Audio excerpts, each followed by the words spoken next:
2, 1. All right, Tar Heel Nation, and we are live. How y'all doing? How y'all living? It is one host for the North Carolina Tar Heels podcast live. I hope all y'all doing great. Apologies for the slight delay waiting on our co-host. He's on the way right now. Had to handle some things right now. But, man, if you're new to this, if you're true to this, welcome. My name is Mom McCray. I'm known across the internet as Tornado McCray. And hope y'all are having a fantastic day. Hope y'all are having a great time. Hope y'all are having a smooth time. It is Tuesday evening, and we're going to get right into this docket because there's a number of things that we're going to talk about tonight, and other things that I've seen regarding Tar Heels. And truth be told, it's been an eventful week, but it hasn't been an eventful week, if you know what I mean. It's been an eventful week. Lots been going down, but it also hasn't been an eventful week. Uh-oh. I think there's somebody here. Hold up. Is there somebody here on the stage? Is there a person here? Oh, look who's arrived. Ladies and gentlemen, my co-host has graced us with his presence. My life ain't trying to hear you today. You ain't trying to hear me? Is that what that was? Is that what you said? My life ain't trying to hear you right now. Your life ain't trying to hear me. All right. I mean, that's how you want to go. That's the way you want to go about it, sir. Why? I don't understand. Play the voices. Play the clips. I don't know, bro. But I just started the live, and I was just sitting there telling them we got a few things on the docket that I've seen across the interwebs that we're gonna talk about. And he can't hear us. I'm over here having technical difficulties. He can't hear us, people. Not having technical difficulties. He can't hear us, people. Look at God. Won't he do it? Now he can't hear us. This is madness. Bro, what is happening? I don't know. You tell me. You tell me, man. Like, it seems like you're going through a lot. No, stupid. This is actually kind of hilarious because he's sitting here just going through it, just left and right. And all I can do is just sit there and laugh at it and be like, well. But in the meantime, guys, if you are new here, please make sure to like, share, subscribe, and hit that notification bell at the bottom because you know it helps our algorithm. And honestly, we're one of the newest podcasts on the block. So if you are a true Tar Heel fan, if you love Tar Heel Nation, make sure to hit that subscribe below. We are available on all platforms: YouTube, Spotify, Anchor, Twitter, you name it. We're probably on it. You will have our sound bites there. That's the way we do it. And again, this is my co-host over here. I don't know if he can hear me yet. Can you hear me, sir? What's happening? What's good? How you living? It's your boy, look at it. I'm late. My things is going crazy. I don't know what's happening today. All I know is my headphones said nah. I was trying to say yes. It just was not working at all. I'm upset. Well, thank you for gracing us with your presence, sir. Greatly appreciate it. I was like, nah, because here's the thing, though. Honestly, I was like, you know what? If I got to do the pod solo, it's going to be solo. Not the way I want to do it, but if I got to, I can do it. You know what I mean? But nah, you right. That was my fault. My practice ran a little long. I apologize. It's fine. It's fine. The practice ran long, but got caught up in the competition and such. I figured that. I figured as much. I didn't mean to blow you up like an ex-girlfriend or like a side piece that was trying to figure out where you was at. I didn't mean to do it like that. I was just trying to make sure you was okay. Hold me accountable. I set a time. I ain't leave on time to get here. So now hold me accountable. That's my fault. All right, but got a couple things on the docket for us, man. I know what you put one thing on the docket that we got to check, but it honestly led into a lot. And from the notes I built up, we got a few things to talk about, bro. And a couple of them I think you're gonna, and a couple of things I think you're gonna love. You're gonna love. First things first, though. Do want to address this. And are you okay? Is everything good over there? Yeah, I'm good. Okay. But I do want to address that apparently we had a UNC legend doing a solid for the community. And so I honestly thought this was a really cool story that I found on the interwebs. And For those of you who don't know, UNC football legend Greg Ellis, obviously stand out in football, had a great NFL career. He was inducted into the. Sorry, I was trying to build this. He actually was inducted into the North Carolina Sports Hall of Fame this week, right? And while he was inducted and everything, he also brought to light that he has developed an app to help tackle mental health, which I think is actually really cool. I think it's actually really cool. So the app is called GMH, aka Getting My Help, and he designed the app to provide to provide confidential mental health resources for anyone in need. Nice. And so what his quote about this was, he's like, now people, they have the opportunity to reach out and research potential places where they can get help without having to go door to door, asking their neighbors, asking friends, because sometimes that can seem a little much.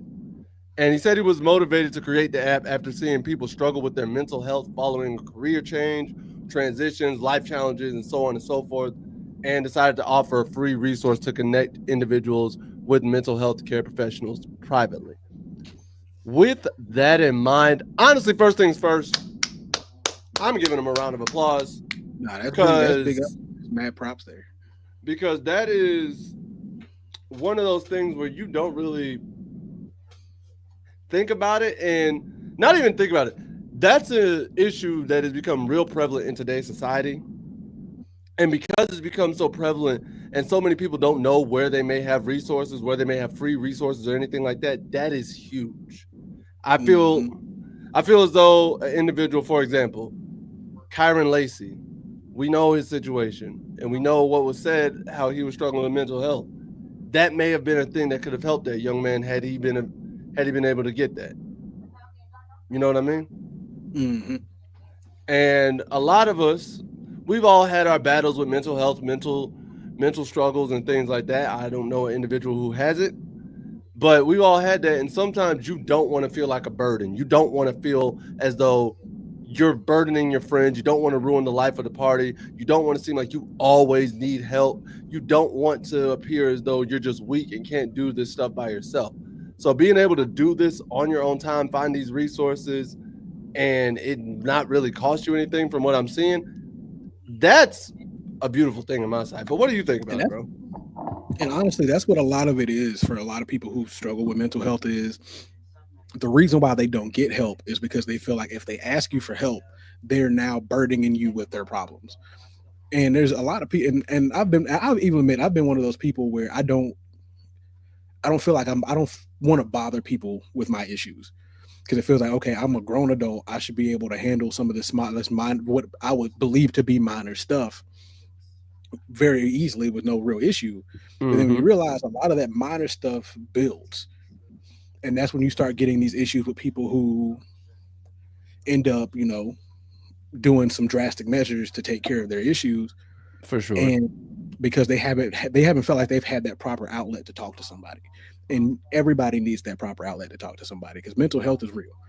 And it's gotten worse over the last, and I would say over the last 16 years for sure, because we have been through a lot of mentally taxing things over the last 16 years as a country. Then when it comes down to even the college football space now, where you have all these guys who are now getting paid these massive contract levels of money, now you have no choice but to perform. It was different when you were just getting scholarship money, because at the end of the day, all that's doing is helping with your education and keeping you on the team. Sure, you still had that pressure of, okay, if I'm a starting QB, I have a lot of pressure on me to perform. Now I'm a starting QB with a $4 million contract.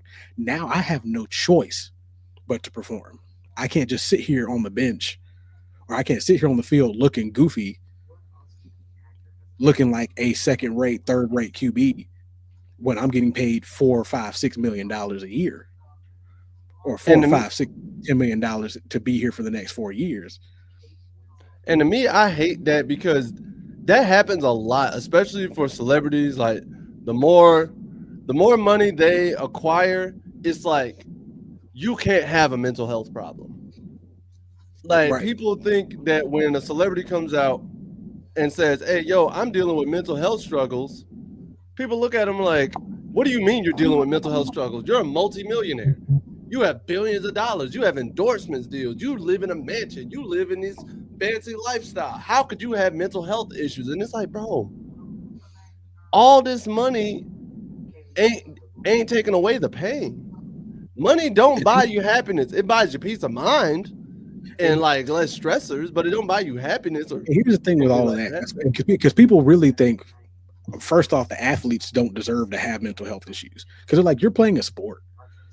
You're out playing a sport that you love to play. Like, you shouldn't have mental health issues. Here's the problem That's that that's people don't realize. that's It's what the it is. same thing with a lot of actors and a lot of celebrities that have these issues. You don't know what has to go on behind the scenes to give you what you see on the stage. You don't do that. You don't know what goes on behind that.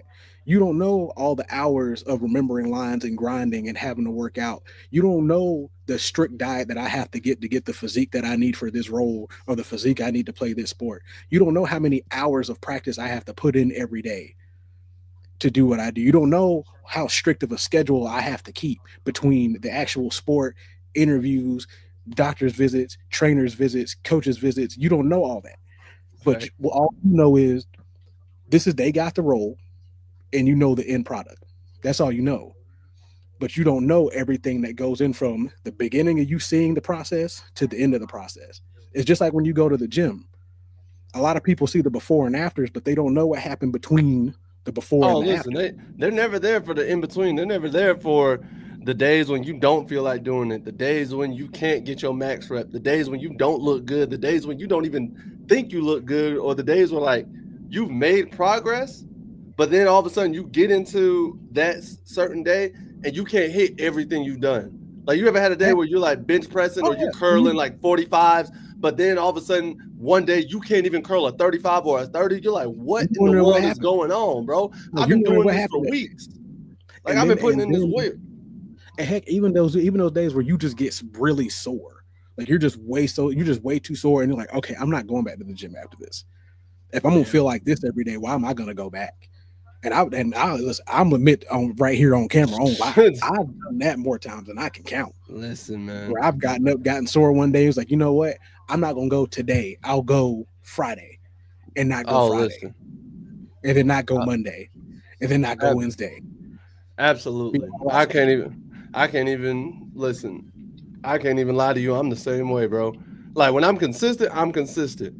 But when you fall off that one And the time moment I fall off, just because your body ain't pushing it, and it's easier when you're in like a sport. It's easier when you're in like a committed system because you know you're going to practice the next day anyways.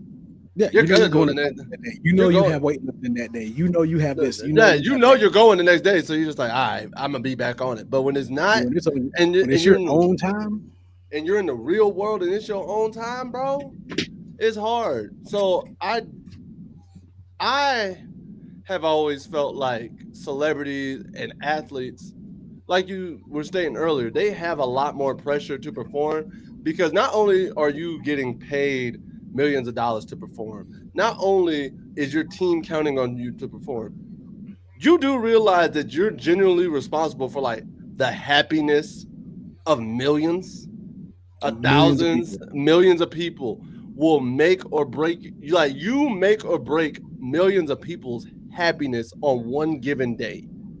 Whether it's and then those same people who love you one day, the moment you mess up, will turn their backs on you and cut you deep for the rest of your life until you for do something that they just can't deny. But you have to go above and beyond what you were already doing to get that.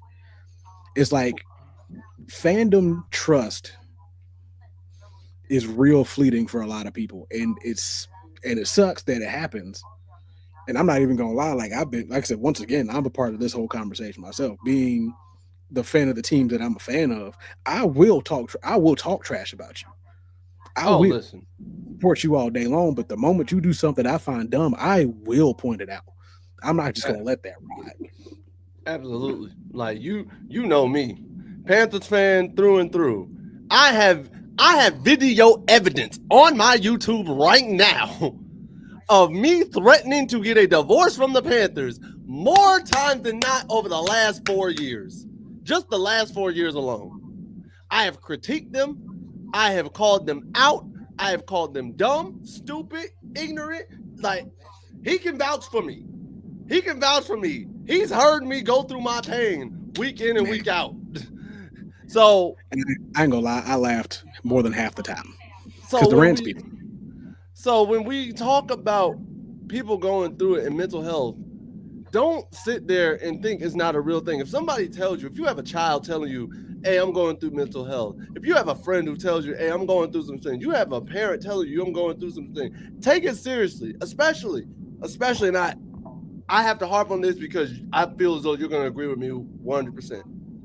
Those of us in the black and brown communities, those of us in communities of color, we do not do enough to address mental health. Specifically, I know I can speak to black communities. Like, it's gotten better over I will say it's gotten better over the last 10 years. Our generation, the generation under us, have gotten better about addressing it. But mental health, saying I want to go to a therapist, I need to see a therapist, I need to reach out to somebody because I'm just feeling so much anger and angst in every which type of way, and I don't know how to process it. We were told growing up, oh man, you just need to pray more. You need to go to church more. That's all. That's the reason why you feel that way. You ain't feeling nothing. That's just the way the world is. It's like, no, I need to find my resources. And to make things even more clear, and this is to everybody, all y'all listening, all that. It's okay to say that you're not okay. And really this goes out to a lot of the men, because we will definitely sit there and tell you, nah, I'm good, and be in Not shambles. good. And I know the harder part is finding somebody that you feel like you can talk to that to. Because sometimes with your boys, you'll say, like, listen, man, like, I ain't doing great. And then And they'll sometimes there's a clown mixed you. bag. There'll be that one dude that's gonna clown you. There'll Like, be oh, another you dude that's gonna sit there and want to listen to you. And then there's gonna be the rest of the guys like, listen, we ain't here for all this. We're here to hang out, have a good time. But like, all it really takes is one person just listening to you for a couple of minutes that can change your life. Just make it sure, really. if you find that person that's willing to listen to you and talk and help you talk to your problems, allow them to continue to do that. That's all I can say. It's an A lot. important thing to If they have. trust you, like you say, if they trust you enough to, I think him froze. Yeah, I think him froze. So in the meantime, y'all. In the meantime, I'm not entirely sure what he was gonna say, but in the meantime, yeah. Oh yeah, there you go. All right, guess it's my turn. Guess it's my turn. But now, like, mental health is a big deal. So we're not gonna stick on this for too much longer because I know we could talk about that all day. So getting into the next thing, we got Bill Belichick has some problems coming up. I don't know much about it, so we'll get back to it. I don't know. I'm all over this docket. But no, what we're gonna talk about right now though is apparently Michael Lombardi is pissed off about some of these NIL contracts. So in a recent article with 24/7 Sports, Michael Lombardi speaks up about how they feel the NIL landscape is not really very conducive to a lot of these players, because what's happening is about 4 to 5 players have backed out of deals based off of the fact that, and in his words, citing the loosely written language of the contracts as a contributing factor. What Lombardi says, his quote is, the most disappointing thing about the college game that I've experienced is that the players don't view the contracts as binding. I come from a league where the contracts are binding. We've had 4 or 5 players we signed in December before we get here. They have left already without any hesitation. They're free to do I'm that because sick of this. I'm sick of like these loosely written on technical basement. difficulties. I'm sick of it. It's not our night, apparently. It is not our night. And he goes on to say, we as a league, the NCAA, and all these conferences have to make players on their contract when they put their John Hancock on it. And I agree. because we've talked about this before, and I know since it's still preseason, we're going to be talking a lot about NIL stuff. We'll be talking a lot about transfer portal stuff. We'll be talking a lot about just stuff that you don't particularly care that much about. You want to get to the season so we can talk about the actual football. And I'm with you. I'm ready for football to start back. The draft is over. We're working our way to it. We got what, 3 months, 2 months, 2.5, Something like and we that. there. Just Oh, a did couple you? more episodes, so we in there. But Oh, you went right to the Mike Lombardi quotes. at least I had some knowledge on that one. I didn't have much about the Netflix thing, so I was like, what, I Okay. got some on the Mike Lombardi thing. And Okay. I honestly agree because one, North Carolina has had 51 players Yeah, leave UNC in the transfer portal, which is the most by any ACC team and the it is. most Tar Heel era in the portal era. Whew.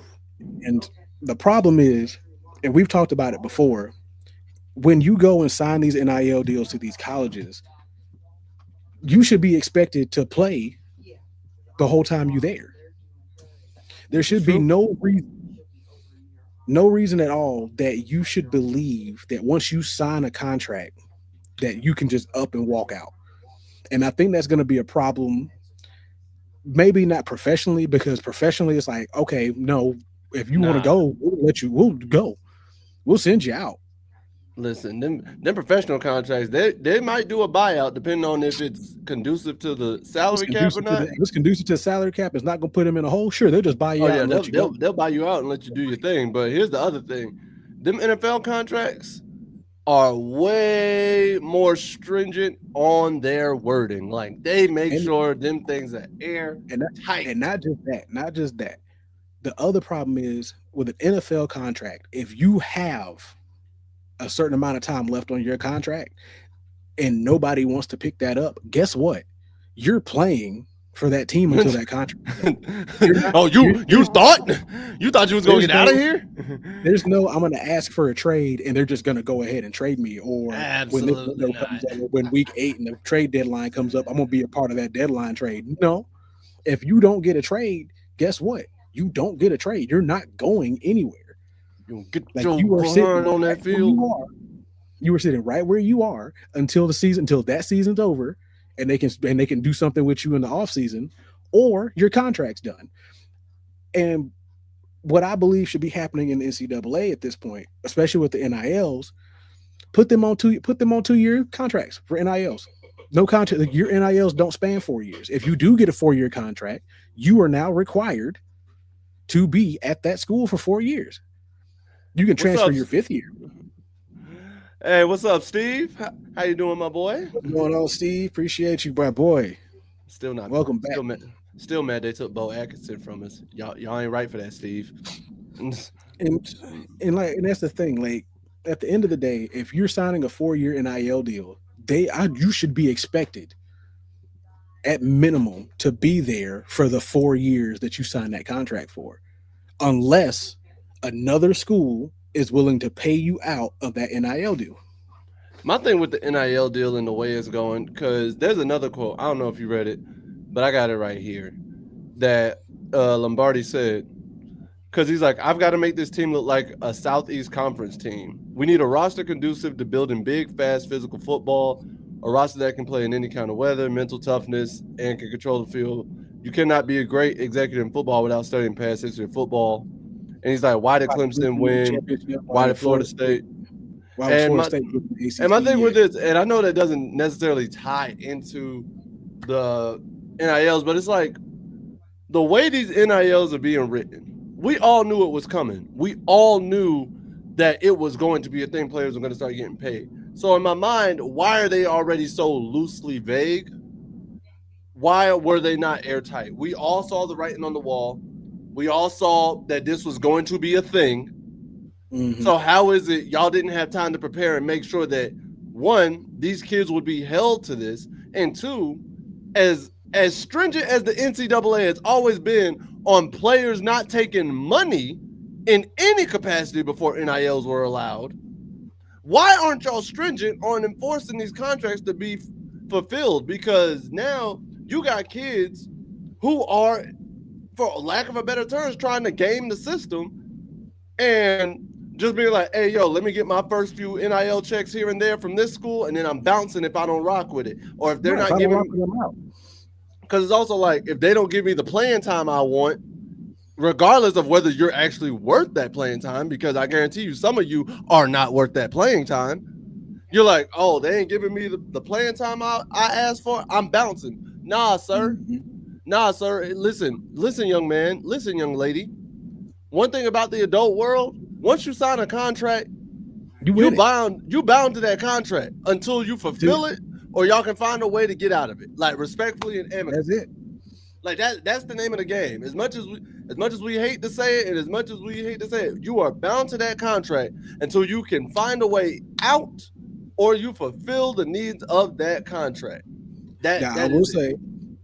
say, there is a piece of this. There is a piece of this quote in here that does bring some excitement to the UNC football team here. So basically, what Lombardi figured out was the reason why Miami was good, all these other teams were good, because like I said, they have 6'5" defensive linemen, not 6'1". The thing I noticed on this roster is that we have to get bigger, more physical, and stronger. They've added an NFL weight program. We've added 450 pounds of muscle and 125 and lost Big body. 125 pounds of fat within the Big team body. that we have since January. We're making progress. So basically you're about to have what you can expect to see or hope to see is a bunch of NFL physique type of players, especially along the defensive and offensive Nah, lines. nah. And You know, you know what you're that's about to gonna be see. exciting. You're just about to see what Bama was in the 2000s to 2010s and what Georgia is now. I'm about to say you're about to see a bunch of just like you said, you're about to see a bunch of SEC type football in the ACC. And Like and what? I'm gonna say it. And I know this isn't their podcast for this. I'm gonna say it. Clemson was one of those teams that I don't think, and I've said it all the time. Clemson just needed to go ahead and be in the SEC, Oh in my Lord, opinion. here he go And with this. the only reason why I'm saying it is because up until now, up until recently, where they just started getting struggles, they honestly played competition wise. It wasn't great up until recently. They didn't really play North Carolina that often. When they did, it was like, okay, North Carolina was getting better, but like they weren't at the pedigree. So now that you got Belichick coming in, you got these new weight programs, you got these newer expectations, you got Yeah. you have an NFL team builder blueprint right now. Basically, just like you said, like what we saw in the likes of like LSU back in the day, Auburn back in the day, Auburn back like Alabama back in the day, Georgia now, Yeah. like stuff you saw like Ohio State now, Michigan kind of sort of. Boo. Boo. Boo. Yeah, Steve, I complimented him. Don't worry, it's not going to happen No. twice. No. So I will never. In the right it won't happen capacity. twice. It's only happening because I needed him for the argument at the moment. USC back in the day, way I mean, back in the day, like Reggie Bush days. They ain't been like that since. it's just one of them things where that's what you need to win. And the NILs are gonna make it hard to To keep develop those kids like guys. that and keep kids like that because Mhm. the moment you get a kid like that, if Alabama, for example, you know what? We're gonna use Clemson and Georgia for example, right? Because Clemson's been the top of the ACC, Georgia's been the top of the SEC. Bill Belichick gets, let's say, a 6'5", 6'6" monster, right, for defense, Mhm. and then he plays a year. Clemson comes in and says, "Hey, yo, we can give you an NIL for $4 million." Georgia says we can give you an NIL for $8 million. This kid's only been getting potentially a $500,000 to $1 million NIL at North Carolina,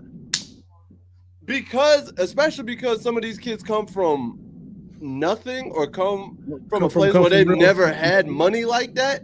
They're Right. gonna dip. The loyalty ain't there. Like they're going for the money, not necessarily because this is the coach that can develop you for the next level. And I'll say it.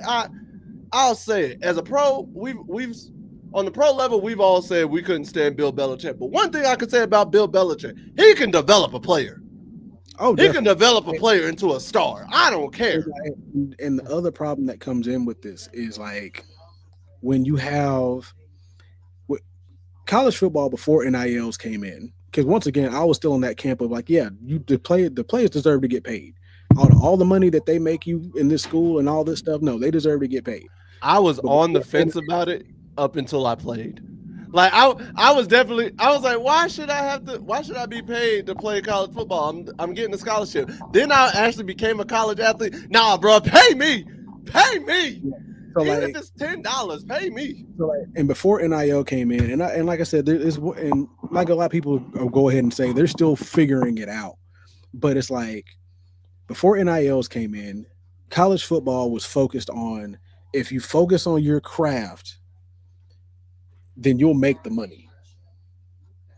If you Yeah. focus on developing as a player and being as good as you can possibly get, and some, the money's gonna come. I understand that this at this level you feel like you need to get paid, but this stage here is developing you to be on that stage there.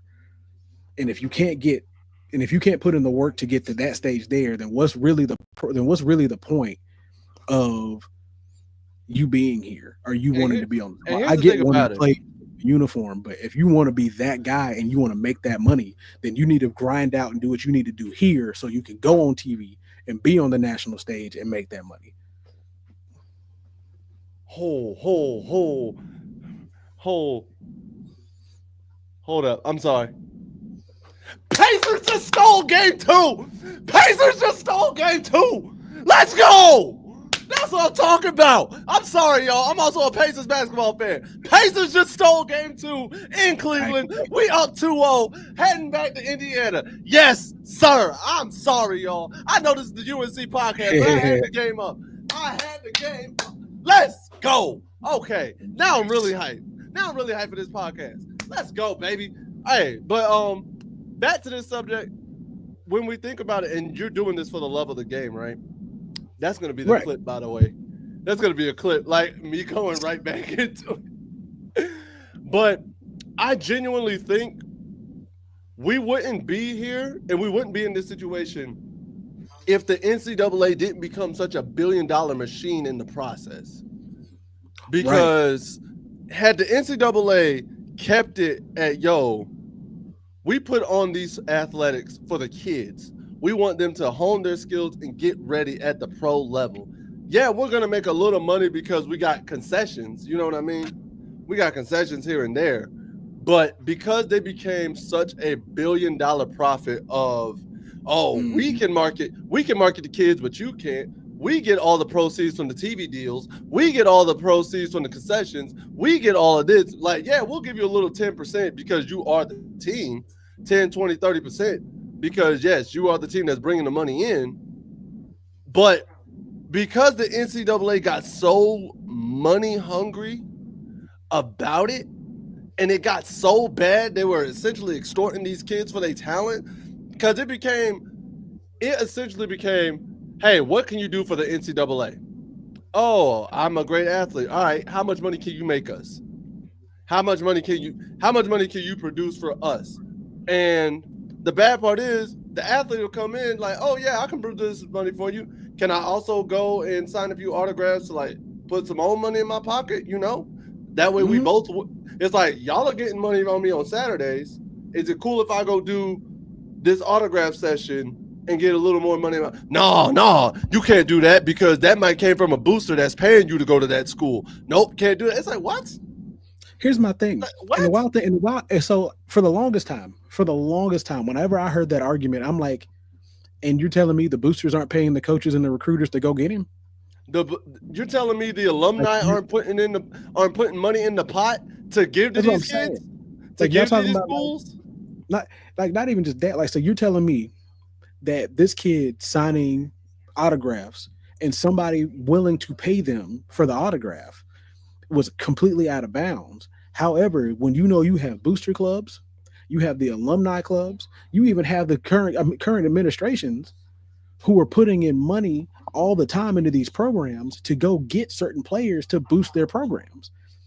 Like, you got boosters that'll be like, oh, I heard about this kid from Southern California, or I heard about this kid from Texas. Heard he's a dog. If we need to go get him, he said, okay, well, what if we don't want him? I'm donating $100,000 a year, aren't I? Then I'm gonna need you to go get him and bring him here. Because Right. imagine the revenue that's going to build. So my investment, I get return on my investment for this. So y'all acted like it wasn't happening to begin with. You just didn't want these athletes to go out and make any money on the side, despite the fact that when football's done with, what do you think they're going to do when football's done with? They're not getting scholarship money during the summer. Nope, not at all. They're not there for summer school. They're not getting scholarship money during the summer. So when they go home, they're getting jobs, but you're not stopping them from having jobs when they're not at the school. So if a fan comes up and tells me, "Hey, I'll pay you $10 to sign this hat," why can't he get $10 to sign a hat? Because that's money that should be going to the NCAA, because it like that just doesn't make sense. It doesn't make sense. You're talking about that money needs to be going to the NCAA. No, that person bought the merchandise. That merchandise already went to the NCAA. He decided to donate $10 to this athlete to sign the hat. You got your money already. Now you double dipping. And that's how I thought. That's how I thought the NIL. And that's how I thought the NIL was actually going to work. Was like, okay, this big pot that the NCAA is making is now going to be divided. It's like, okay, NCAA, you get your half, right? All the money you put up, you get your half. But half of this is about to go directly to the players, and they divvy it up based off X, Y, and Z. I thought that was one way this was going to work. And and I was like, okay, I can see that. And that makes more sense to me. But then, greed follows. Yeah, I think you're double dipping. Because at the end of the day, like, football is their job. Because sure, you're paying them scholarship money, you're giving them a stipend to be there. Cool, that's great. Football is their job when football is going on. When football's not there, or when football's done with, it's over. Because when somebody's buying your merch, you're already getting the merch, especially if it's officially licensed merch out of your shop. You're getting the money already. That $100 they pay for that, $120 they pay for that jersey, that's yours. If they want to dip a little extra $10, $15, $20 on the side to get it signed from somebody, that don't go to you. That's not you. That's not your signature. You don't own that person's signature. It's just tragic, but I think we've harped a good amount on this. I think we've hit it nail on the head, and that's all we get all day. Oh yeah, for sure. And honestly, we're probably going to end up talking about it a lot throughout this year, because it's going to get more and more prevalent. The NIL thing is going to be an issue for some time until they get it figured out, until they get it locked down. Yep. Until some lockdown stuff happens, like, it's going to be a long conversation, and people are going to get tired of hearing it. For sure. But so the next subject that we were talking about, Netflix makes fun of Belichick's girlfriend. I have not seen it. I found the article, and I have not seen it. I found the clip, but I want to show you this, bro, because apparently, hold up, where it at? This is how you know I've been doing a whole lot. All right. Can you see it? Yeah, I can see it. All right. So apparently they spoofed the whole CBS interview, and I thought this was hilarious. Hey, John. Can you hear it? Yeah, I can hear it. All right. How are you? You good? I'm good. I know you're going to have a lot to say about surgery. Yeah, so. I got a lot to say. No, we're not talking about that. Oh, hello. Hello, Kirsten.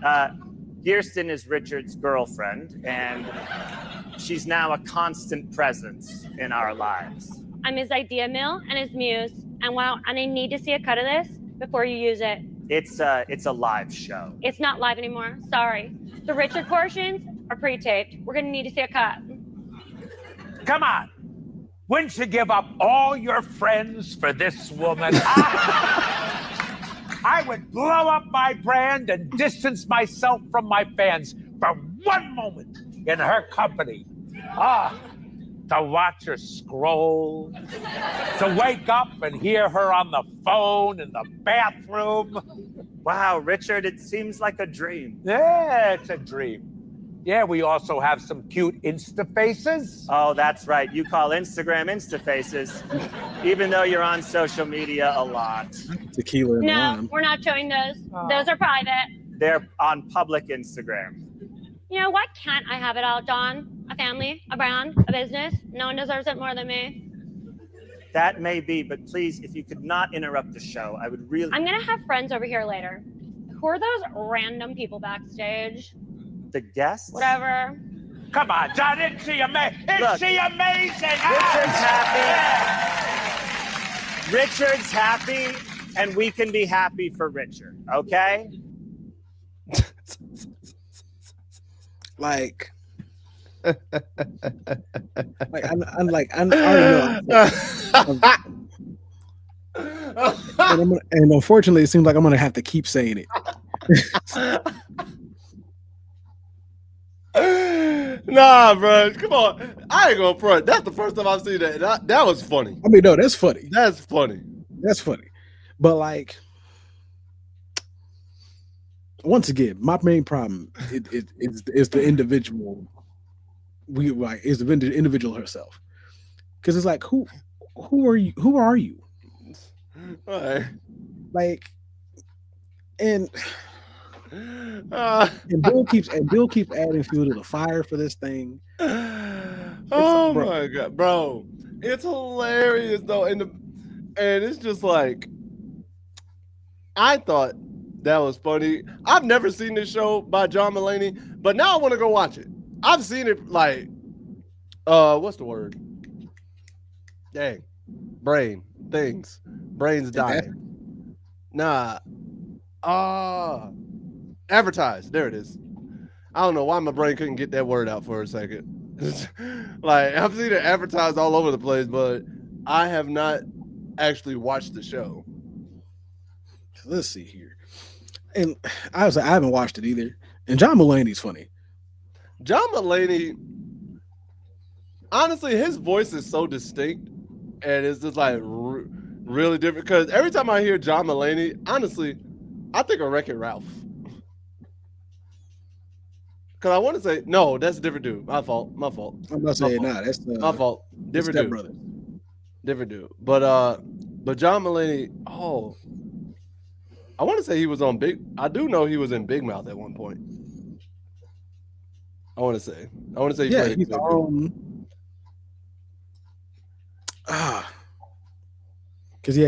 he's on there. I can't remember. He's on Big Mouth, and the dude who was just playing Bill Belichick plays the dad in Big Mouth. That's what that is. He plays Andrew's dad a bit. Because like, oh, John Mulaney plays, I think, Andrew. I think he plays Andrew in Big Mouth. That's what I was thinking it was. Yeah, I think he plays Andrew. I'm like, just having all type of brain farts today, but it's okay. So as I'm looking at the docket here, and I know we're kind of skipping ahead a little bit, but an $8 million real estate portfolio. Yep. So I wanted to get into that, and I want you to see the statement first before we get into this. I see what it says. I want to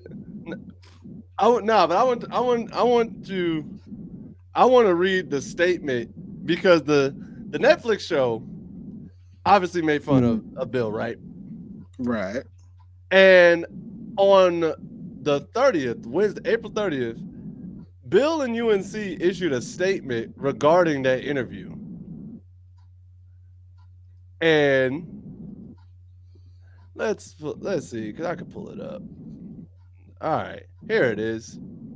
So I want you to feel like this because I know you're going to just be like, what is going on? So, where is it? Yep. Here we go. So, this is the quote apparently Bill Belichick and company dropped on the day after our last pod. Talking about it. I read this. Uh-oh. So for those of you who are listening, if you're our listeners, I got you. Here's what the quote says. This is the statement from Bill Belichick that was released by the University of North Carolina, Chapel Hill. I agreed to speak with CBS Sunday morning to promote my new book, The Art of Winning: Lessons from My Life in Football. Prior to this interview, I clearly communicated with my publicist at Simon & Schuster that any promotional interviews I participated in would agree to focus solely on the contents of the book. Unfortunately, that expectation was not honored during the interview. I was surprised when unrelated topics were introduced, and I repeatedly expressed to the reporter, Tony DeCopel, and the producers that I preferred to keep the conversation centered on the book. After this occurred several times, Jordan, with whom I share both a personal and professional relationship, stepped in to reiterate that point to help refocus the discussion. She was not deflecting any specific question or topic, but simply doing her job to ensure the interview stayed on track. Some of the clips make it appear as though we were avoiding the question of how we met, but we have been open about the fact that Jordan and I met on a flight to Palm Beach in 2021. There we go. Okay. The final 8-minute segment does not reflect the productive 35-minute conversation we had, which covered a wide range of topics related to my career. Instead, it presents selectively edited clips and stills from just a few minutes of the interview to suggest a false narrative that Jordan was attempting to control the conversation, which is simply not true.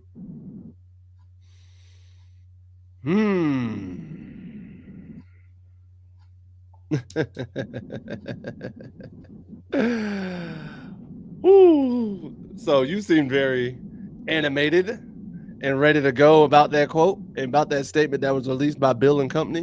What say you, my friend? What say you, my co-host?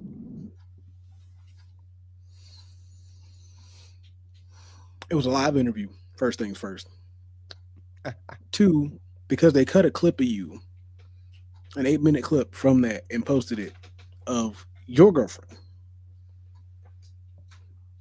coming and interrupting your interview, not her interview,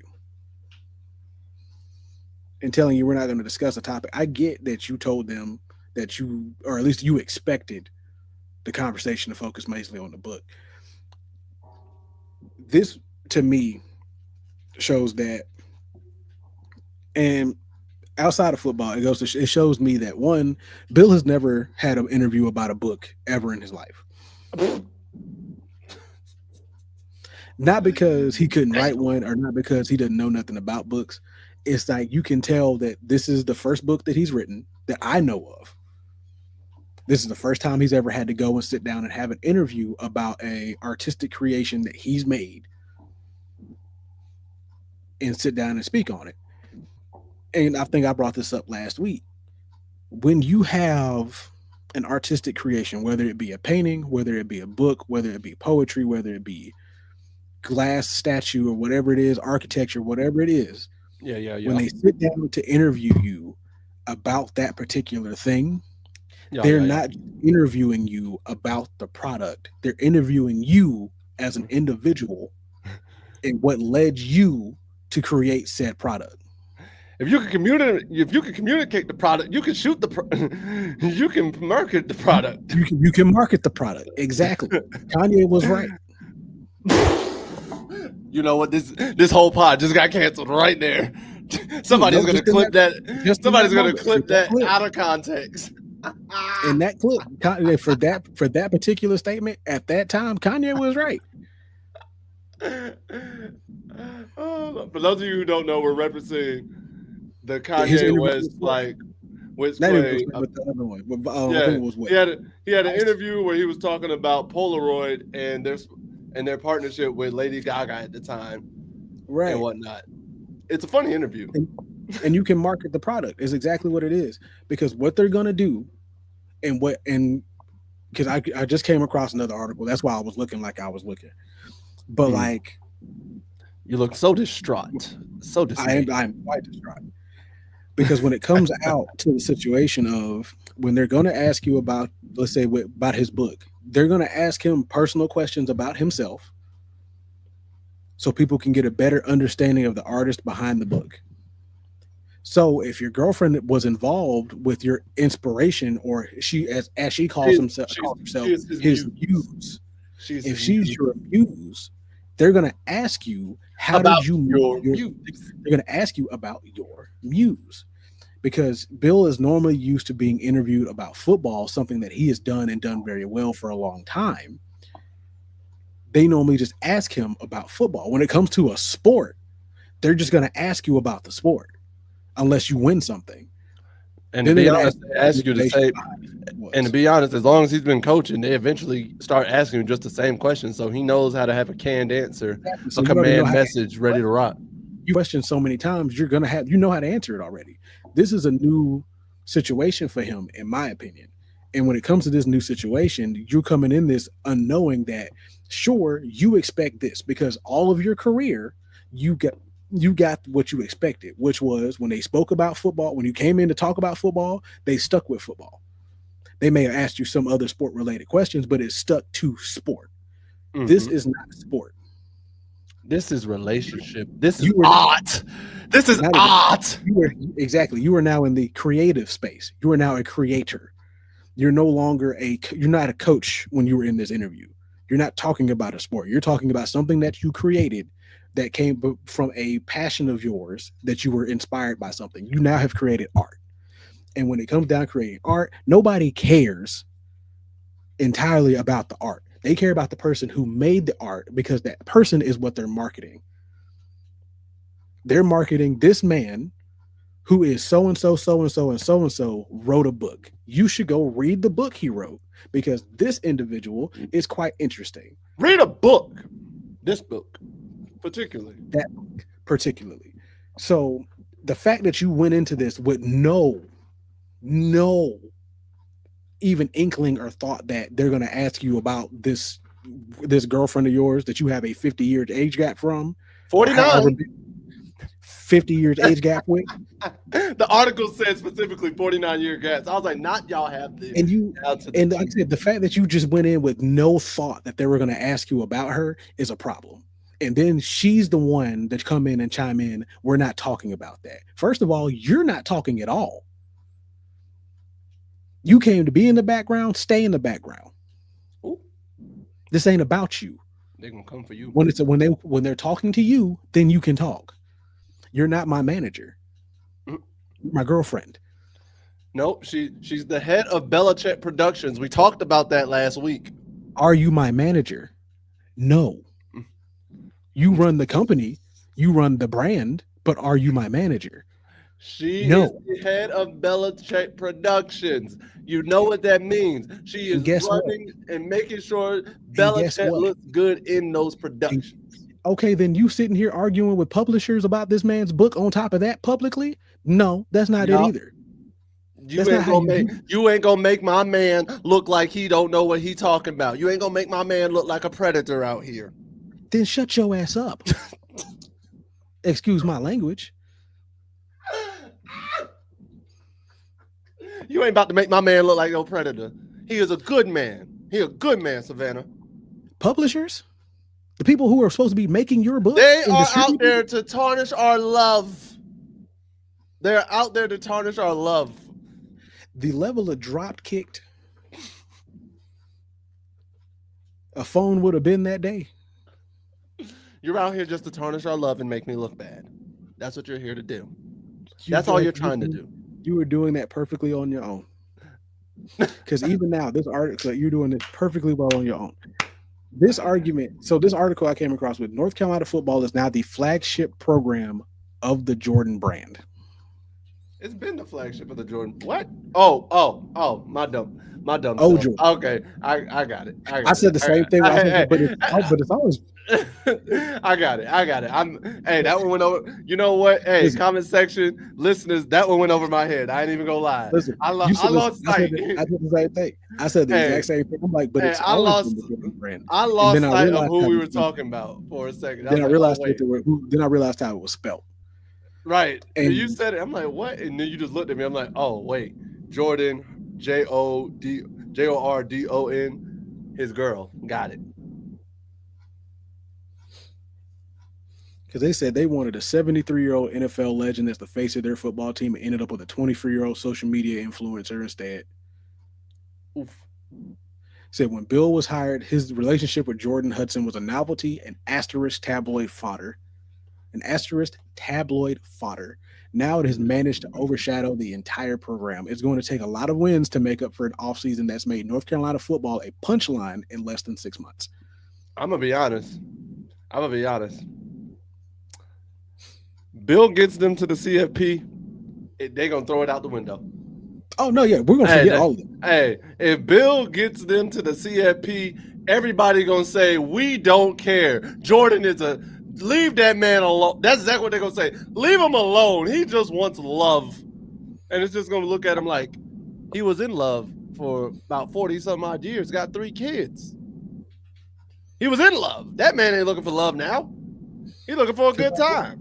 Because once again, they said they said later on, said there's a big difference between Mac Brown referring to career decisions being made by Sally and me, or Don Bunting trying to purge the bad juju at Kenan Stadium, and Hudson stepping in to interrupt an interview with CBS. Being copied on internal UNC correspondent at Belichick's insistence, publicly feuding with the publishers of his book, and being the source of countless man hours of extra effort from university administrators and lawyers. Would anyone be surprised at an Instagram post from Hudson at this point announcing how happy and excited she is that Bill decided to switch to a base nickel defense or something?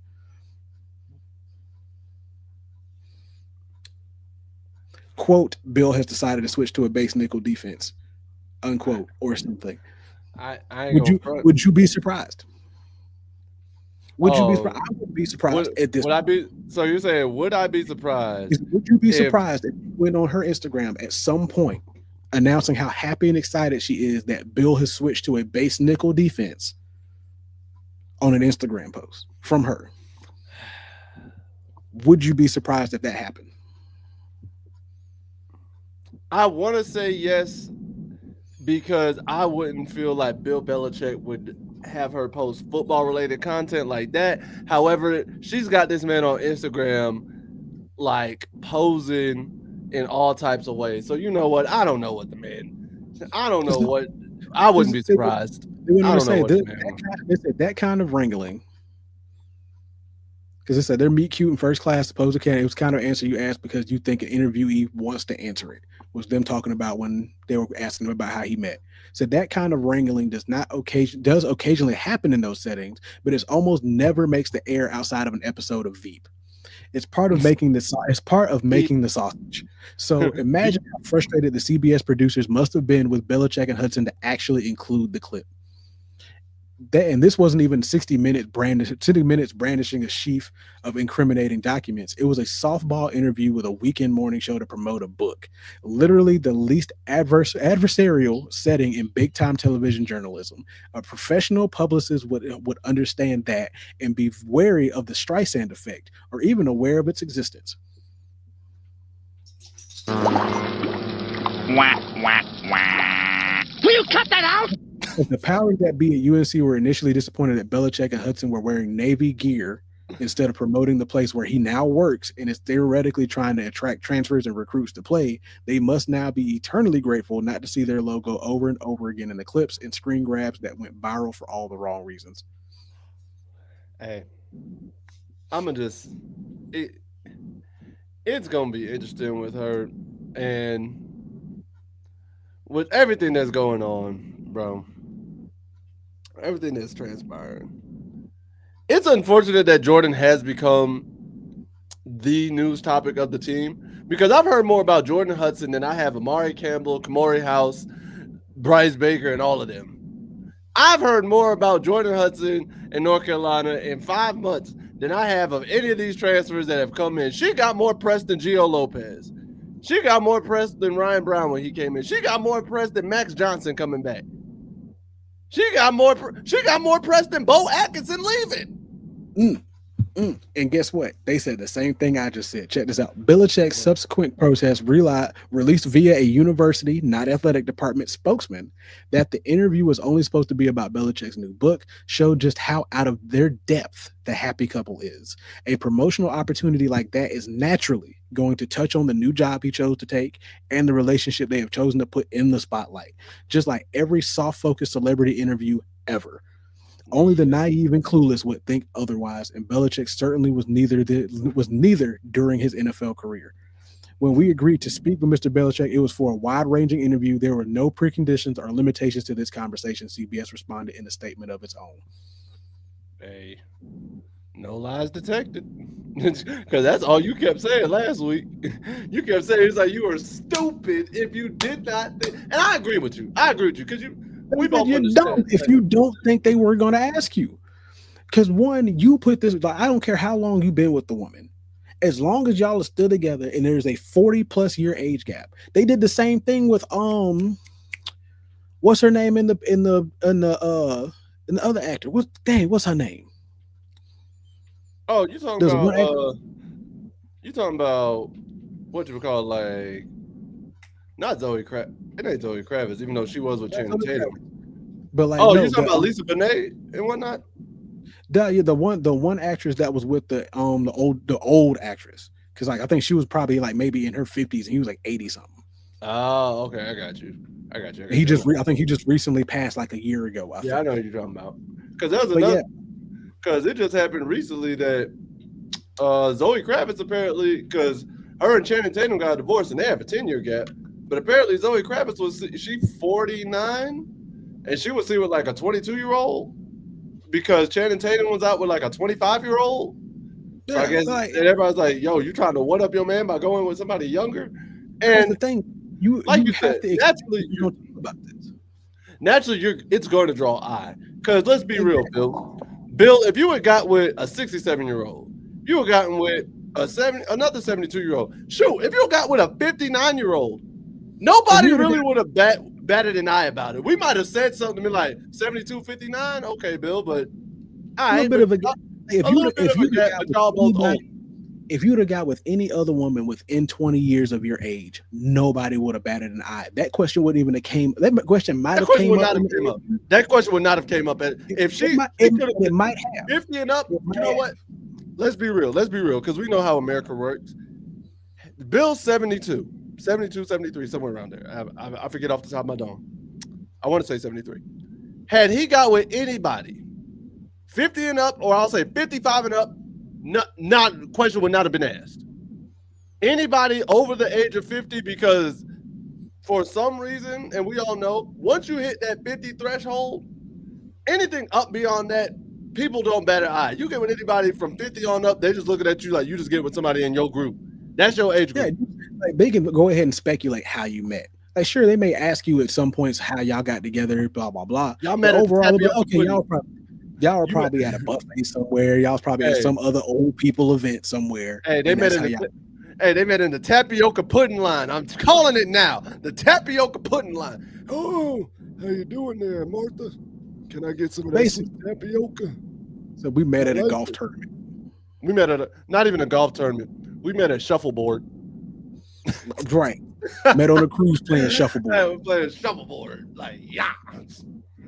So it's like it's the same thing we said with the Shannon Sharp situation. Had you been with somebody that wasn't as young as they were, we probably wouldn't have batted an eye about it. But because of how we would still look at you like a gross old man. But because let's be real, we all look at Leonardo DiCaprio like, bro, you be moving weird. You move weird. Like you move weird in your relationships because you cut them off all at the same age. Once they hit 25, all of a sudden you just out. And it's weird. But I know this is really gonna irk your nerves. And yes, it is true. As I looked into when I look at this, because the next subject, and it is revolving around Jordan, now no Michael.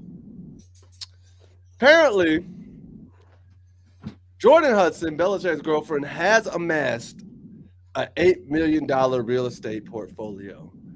And I went and looked at the article, and she's bought up properties around the Boston area since December of 2023. She's brought up 3 properties in the area that have a combined value of $8 million. One house is 2.2 mil, one house is 2.3 mil, the other is $3 million. And she also claims residency at a single-family home that's purchased for $600,000. This is coming from Realtor.com. This is where this information came from. My question, and I'm looking at it, where did you get $8 million to buy these houses? Or maybe I don't understand how real estate works, and you didn't buy them for that price, but now they're valued at that price. How, Sway? Where did you? I know in the docket I say she ain't mooching off Bill because she got her own money, but excuse me, ma'am. Question, answers. I need them. Where on earth did you acquire the funds to purchase such valuable properties in Boston? Because I'll tell you this much. I ain't never been to Boston, but you know what I know about Boston? It ain't cheap. It ain't cheap to live up there. It ain't cheap. If it's anything like New York, it ain't cheap to live up there, bruh. So where did you get the funds? Did Bill give them to you? Did Bill help you amass this portfolio? Did Bill put you on to some people and was like, hey, yo, this is my girlfriend, Jordan. She's trying to get into real estate. And all of a sudden, they just put her on. Robert Kraft and Company was like, yo, we got some people that are trying to sell this house. Jordan, why don't you sell it for us? Is this how this happened? Like, I gotta know, bro, because listen, I would have loved, oh my God, do you understand how grateful my life would have been if I had a portfolio, a real estate portfolio of a combined wealth of over $8 million at the age of 23? Do you know how good my life would have been? Yeah, buddy. How much successful I would have had? Oh my God, oh Lord. It would have been so beautiful. Oh, so beautiful. Oh, good heaven. I'm just mad about it, bro. And I'm just like, I don't know. What do you think? You think Bill gave us some money? You think Bill put in on it? I wouldn't. So I wouldn't doubt that he put in some money on one of these. One, maybe two of them. But with her being a social media influencer per se, there is a good chance that she did buy these houses. There's a good chance that that's what she did off, internet, like sponsorships, video clicks, blah, blah, blah, traffic and all that. There's a good chance that she did buy one or two of these. I feel like Bill put in some money on at least the 2.2 and the 3 mil. Because now the one that she paid $610K for, I believe she did that. See, because I believe that one. She has residency at that one, but she has. I don't know how. There's 3 homes because you got 3 homes. One's 2.2, one's 2.3, and one's 3 mil, and then you got residency at the 610K. At 610K. Like I said, I feel like she did the 610, and I feel like Bill did at least 2 out of the 3 of those 2.2, 3 million, 2.2, 2.3, or $3 million homes. I feel like Bill was part of that, but I don't know her pocket, so. Here's my thing. What if the 610 home is the home of the famous ring cam? That's hilarious. That would be hilarious. Oh man. But we got enough of Jordan. Enough of Jordan. I do want to talk about another connection Bill has though. And that's a connection that he got with Lawrence Taylor. Right? So turns out, and we all know, if you know your history, you young bucks probably don't. Like anybody born after the 2010s probably don't know this about Bill. So back in the 80s, before Bill headed up the Patriots, Bill was a linebackers coach and defensive coordinator for the New York Giants.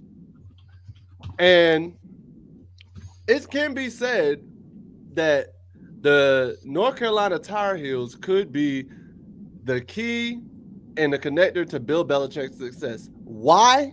Because in 1980, the North Carolina Tar Heels had a guy heading up their defense, leading their defense, by the name, the original LT, of Lawrence Taylor. Considered by many to be the greatest football player of all time. And you know what? When you go see the tape and you go see how the man moved, I can see the argument. I've never been against anybody who said LT is the greatest football player of all, or at least the greatest defensive player of all time. I feel like LT is the reason why drug testing was introduced. I mean, we know about the penicillin milkshakes. Yes, sure, yeah. He is definitely the reason. But the thing about it was, so the reason why I say about that 1980s defense, LT headlined that defense, and that's actually North Carolina's last ACC championship team. Because of how much of a monster he was, and because of Belichick's connection to UNC, because his dad worked there, he kept his eyes on North Carolina. He would watch the games and everything. And as a defensive coordinator and the linebacker coach, he pushed and urged the Giants to draft LT. How successful was it? I mean, they went on to win 2 Super Bowls. So, and the man was a defensive monster. And LT's a Hall of Famer. So you can't sit there and be against it. Like, so when you think about it, Belichick breeds Hall of Famers. He breeds Hall of Famers. So I got to ask you this question. If Belichick doesn't draft LT, like let's say he wasn't watching UNC football that year, or he says we should pass on him, I don't know about him. Do you think that sets the stone for success of how he builds defenses and he's as successful as a coordinator and then eventually a head coach? I don't think that changes his. I don't think that'll change his trajectory much. I think what happened was he would have been upset with the Giants front office for missing out on what we now all see as a generational talent, as the epitome of what a generational talent could possibly be. And it would have, I think it would have pushed him even harder to, one, get out of New York, to go to another situation that's going to provide him a better outlet in which to build teams that he knows he wants to build. He'll probably would have ended up in Buffalo quicker. Mm-hmm. If this was before he was in Buffalo. I think this might have been after he was in Buffalo, I think. One of the two. I know he was then up in Buffalo with Bill Parcells before he ended up in Boston. I know he was in Cleveland for a bit too. Because I think he was in Cleveland to start his career. And then he ended up in Buffalo with Bill Parcells for those two couple of Super Bowl runs that they had. Those several Super Bowl runs that they had to fall short. Yeah, no, he was with New York first. I think he was with Cleveland, then New York, then Buffalo, and then New England. So here's how it went down. He had a coaching job at New England after he left Buffalo. If I remember right. I may be wrong. Let's see. So everybody says. So he started in New York. Okay. Let's see. So after graduating, he had an assistant. He was assistant to Baltimore Colts head coach in 75. Joined the Detroit Lions as an assistant special teams coach before becoming also the tight end and wide receivers coach in 77. Then he was dismissed.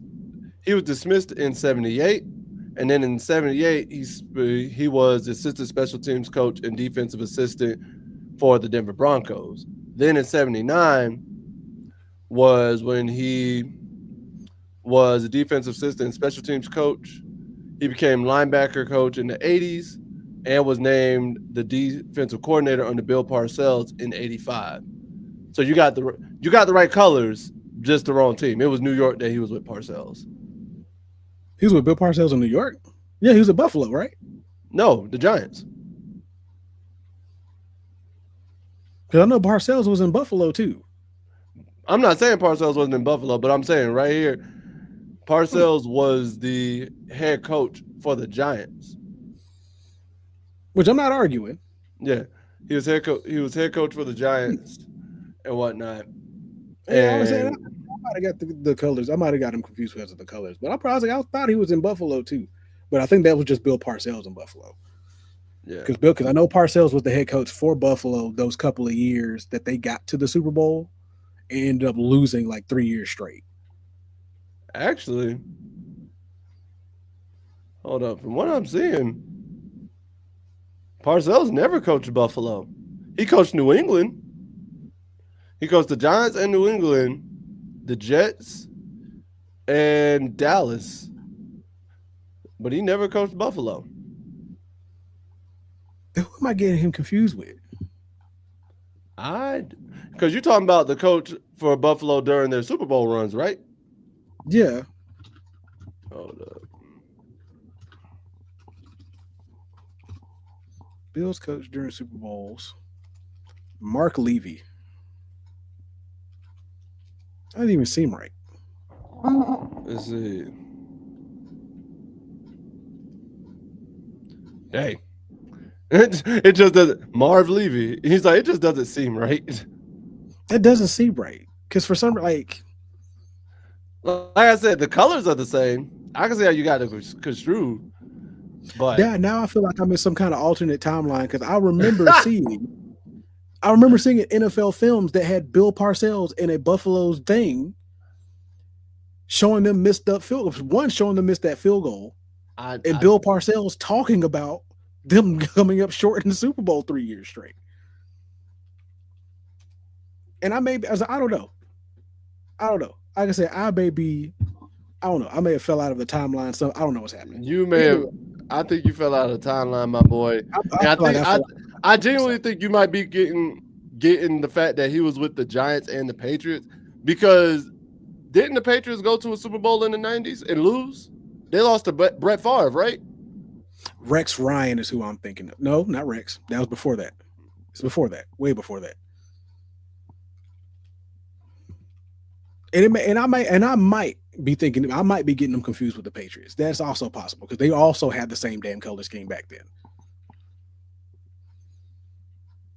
So let's see. Hold up, because the Patriots lost to the Packers in the '96 season that ends in '97, and I want to say that was the last year that. Yep. So the Patriots lost that Super Bowl to the Packers, and that was the year Parcells took them to the Super Bowl. So I think you're thinking of them playing the Packers and losing. I think you might be thinking of that. And that might be it. Because like I said, I knew I saw him in those colors. Him and Bill Belichick were on the same sideline, losing a Super Bowl together. I remember seeing it. I know I saw it. I know I wasn't crazy, Right. but I was like I said, I got the team. So I'll say this. So either they lost the Super Bowl. So if you saw them together, it was when they were with the Giants. If you saw Parcells by himself, it was when he was in New England. I'll say that. That's what it is. Because I don't know how many Super Bowls they went to together, but because they won 2. I don't know. Either way, like I said, I got it.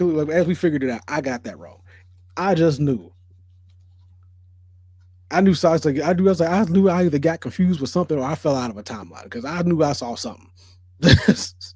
My eyes did not deceive. That man's like, I'm not crazy.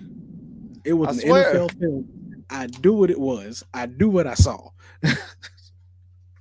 That man swore up and down. But yeah, honestly, in my mind, I think that might have changed Bill Belichick's projection a lot. I don't think it would change his projection a whole lot. The reason what probably would have happened was he probably wouldn't got that head coaching job as quick. I think it would have changed. I think it would have changed it a lot because you don't get a talent like Lawrence Taylor, then he goes somewhere else, and who knows how Lawrence Taylor is utilized, right? Right. That builds a whole different defense. Now he's got a scheme for that. Now he's got to build something completely different. Now that might not work, or it may work. It may or may not work. Bill's a great mind. I'm not taking that away from him, but I think not getting LT has a drastic ripple effect and potentially takes away some of his Super Bowls. Now, I will say this, because of how great Bill is, I'm not going to say he never wins a Super Bowl, because that's just a dumb statement, I think. But I don't think he amasses 6 Super Bowls, most Super Bowls of all time, along with 2 Super Bowls as a defensive coordinator. So he has 8. I don't think he amasses that. I can agree that I don't think he would have built defenses the same way. I think his intelligence and ability to spot talent still would have brought him to where he is now. I just think it would have took him longer to do it. Fair. And then I think he would have made one more stop before getting to Boston after New York instead of going from New York to Boston. I think he would have probably ended up at another team who would listen to his input a little bit more, and then it would have worked from there. And now he may not have gone to Boston. He may not have gone to New England at all. But I still think he would probably end up being as good of a coach as he is now. True. And then last thing we got to talk about, as always with every week, transfer portal chaos. And so it has not been as chaotic, but because we're getting long-winded here and we want to make sure we wrap this up in a timely fashion too. Indeed. So here's the news. Players that are leaving North Carolina. You have Gavin Blackwell. He's going to Florida State. Michael Short, linebacker. He's going to Virginia Tech. And Zach Rice, our co-host's cousin, supposedly. He is offensive tackle. He is going to Syracuse. Now, first things first, why are all of y'all going to the ACC teams? Probably to prove a point. That'd be why I do it. True. Now, following that, these are the individuals who have entered the transfer portal but do not have a team yet. Amari Campbell still looking for a home. Rodney Laura still looking for a home. Same with Ryan Ward, Curtis Simpson, Adam Samaha, Malik Harmick, and Liam Boyd are also looking for homes. But we got two new ones coming in. And Ja'Kai Moore, the offensive lineman coming from South Carolina, and Christian Dunbar Hawkins, the safety out of UCLA, is coming over here. Now, I don't know if we talked about this one last week or not, but there's also a defensive lineman that came in. Who, DeAndre Robinson? Yeah, I wasn't sure if we talked about him last week. Yeah, we talked about him. Yeah, we talked about him. From Florida? Yeah. And then you got Jordan. Because you got him, Willow Stein, Jordan Hall are some names.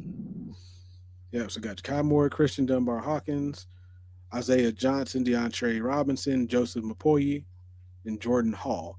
Now, there are two visits that came along recently as well. So you have four-star linebacker of the 2027 class, Jalathan Mayfield, came in for a visit. He was on or Jalathan J.J. Mayfield came in this offseason for a visit.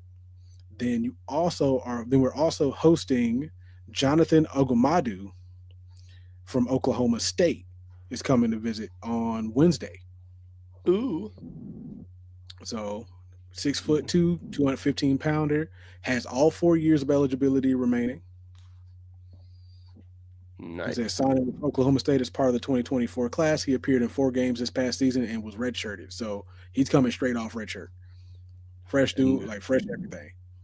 And then you got these 4 people who actually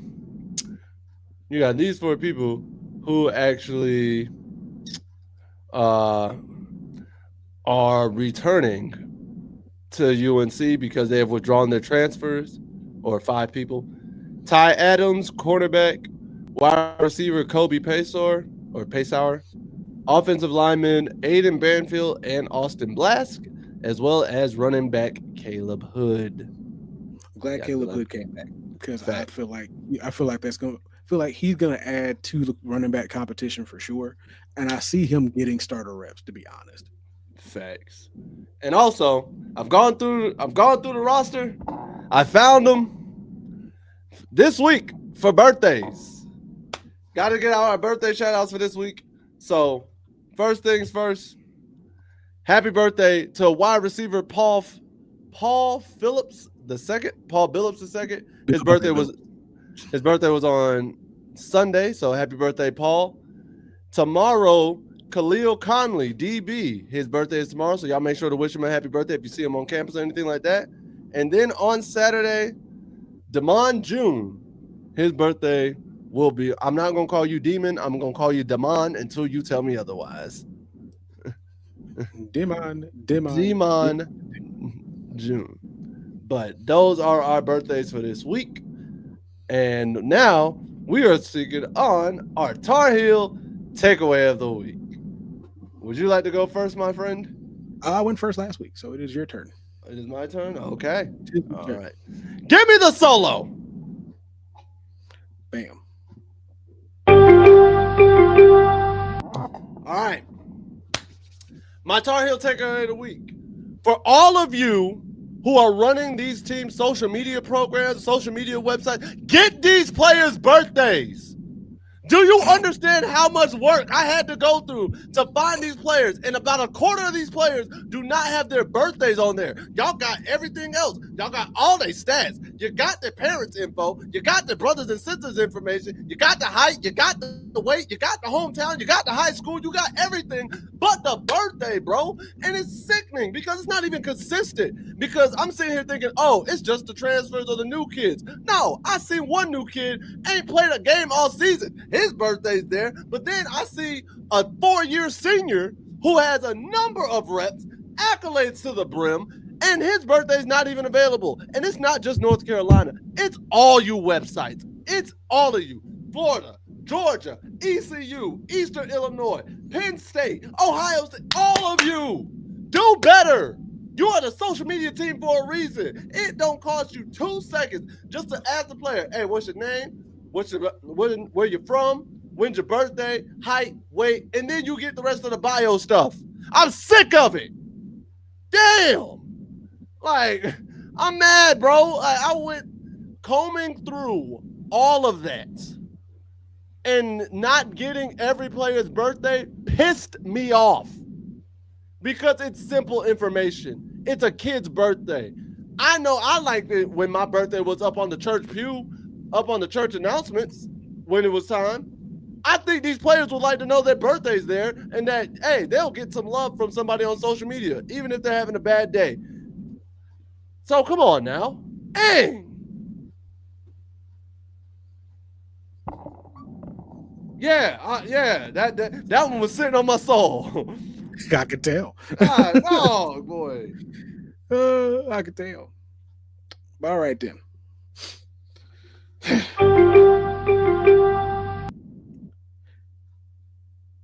Parents of working age teenagers and up, teach your kids the importance of what a contract is. Tell your kids the importance of making sure that if you give somebody your word on something, that you stick to that. Because if you don't, you lose credibility. You lose trust with whoever you're dealing with. If you're going to go and write your name on a contract, unless you have read it and realized that that what you can do to get out of it, don't sign stuff and just think that, oh, I can go ahead and dip. No, you can't dip. You know why you can't dip? Because we own you. We own you in litigation. Can you afford a lawyer? Nah. You know why you can't afford a lawyer? Because mommy and daddy can't afford a lawyer. I don't give a damn how much money you making out here. You can make $2 million, $3 million, $4 million. But guess what? Until you go and you get a lawyer that can read through that contract, it's like, let's see here. The easiest way to get out of this is by not. Easiest way to do it is by not. And this is also talk about not just your kids knowing the importance of what a contract is. And that's both verbal, written, and whatever it is. Learn the importance of what your word is to anything socially. Because if you are going to go out here and tell somebody you're going to do something, or you're going to be somewhere, or you're going to see something, or you're going to do this, do that, do this, make sure you follow it up. Make sure you are that person that is reliable enough that if you say you're going to be somewhere, you're going to be somewhere. If you're going to sign a contract for somewhere, then you're going to uphold the contract. Same thing with your lease. When you go out and sign a lease to an apartment, guess what? They expect you to continue to pay your money every month. If you don't pay that money, they can act that part of that lease contract and kick you on up out of there. If you want to break the lease early, guess what they ask you to do? They ask you to pay up. Pay the money up before you go. You ain't about to just dip up out of here and we ain't gonna get nothing out you. Sure, they might agree and prorate a little bit of it and be like, all right, as long as you pay up until this point, we'll let you go. But if they don't want to do that, guess what? You're going to be in that apartment for another year until your lease come up. Respect the contracts you sign. Read your contracts. Make sure you ain't out here getting blindsided because you don't give a fuck about phonics. Read. Read. The fact that for the second time in 3 weeks, reading has been a fundamental thing we've Reading had with is these essential. Reading is fundamental. Reading is essential. Reading is Exactly. Come on now. You ain't gotta be great at it. You ain't gotta be great at it. You ain't got to read 100 books, but read a book this year, bro. Hell, you didn't even gotta read a book. Read several news articles. Read something. Read literature of some sort. But guys, that is another episode of the North Carolina Tar Heels Live podcast. And my co-host, Ricebox, say goodbye to the people. Tell them what you need them to know. Say goodbye. Give your outro. Oh, first off, what's good, Jackson? How you doing? What's up, Jackson? For you. Appreciate you for showing up. But y'all need to go out there, be safe. World is wild. We ain't got time for a whole bunch of nonsense. Sometimes it's okay not to be the bigger person. Sometimes you got to crash out. Other times, don't crash out if it's going to affect your pocket, though. Don't do that. This man justified a crash out. All right, y'all. All right, y'all. And with that being said, I'm gonna tell you right now, as a responsible party, I low-key co-sign with the message. I'm not against it. But please be sure to like, share, subscribe, and hit that notification bell so you always are prepared for when we do these podcasts. So y'all can join in, comment, leave a note, and everything like that. Tell your friends. Tell them, Jackson. Tell your friends. All right. Share with the captain at Walmart about the magic that Myron and Joe bring Tuesday nights here at Tar Heels Live in North Carolina at the voice of college football. Y'all heard Jackson. Y'all heard him. Spread the word, man. Tell that cashier at Family Dollar that you sit there and hold up for 15 minutes telling them about your week because you feel bad. Tell them about it. But we will be back. Hey, she don't care about football, but you'll listen. But guys, y'all know the deal. Every Tuesday, join us here. It'll be a little late, 9:10, 9:15 next week and the week after that. But after that, we'll be back on 9 on the dot. That'll be a thing. Just a little bit of schedule conflict, but we're still here, 9:15. Be prepared, be ready, and we'll be here. But we love y'all. We take care. Peace, Tar Heel Nation. We out of here.